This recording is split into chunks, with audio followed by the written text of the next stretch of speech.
বিসমিল্লাহির রহমানির রহিম। আসসালামু আলাইকুম। হাদিস নাম্বার ৭৯। মুহাম্মদ ইবনুল আলা রাদিয়াল্লাহু আবু মুসা রাদিয়াল্লাহু থেকে বর্ণিত যে নবী সাল্লাল্লাহু আলাইহি সাল্লাম বলেছেন, আল্লাহ তাআলা আমাকে যে হিদায়াত ও ইলম দিয়ে পাঠিয়েছেন তার দৃষ্টান্ত হলো জমিনের উপর পতিত প্রবল বৃষ্টির ন্যায়। কোনো কোনো ভূমি থাকে উর্বর, যা সে পানি শুষে নিয়ে প্রচুর পরিমাণে ঘাসপাতা এবং সবুজ তরুলতা উৎপাদন করে। আর কোনো কোনো ভূমি থাকে কঠিন, যা পানি আটকে রাখে। পরে আল্লাহ তাআলা তা দিয়ে মানুষের উপকার করেন।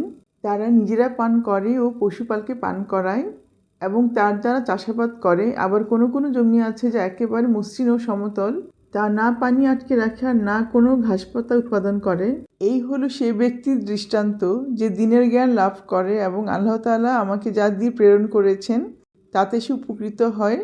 ফলে সে নিজে শিক্ষা করে এবং অপরকে শিক্ষা দেয়। আর সে ব্যক্তিরও দৃষ্টান্ত যে সেদিকে মাথা তুলে দেখে না এবং আল্লাহর যে হিদায়াত নিয়ে আমি প্রেরিত হয়েছি তাও গ্রহণ করে না। আবু আবদুল্লাহ মুখারি রাদিয়াল্লাহু বলেন, ইসাক রাদিয়াল্লাহু থেকে বর্ণনা করেছেন, তিনি ড্যাশ এর স্থলে ড্যাশ আটকে রাখে ব্যবহার করেছেন। হাদিস নাম্বার ৮০।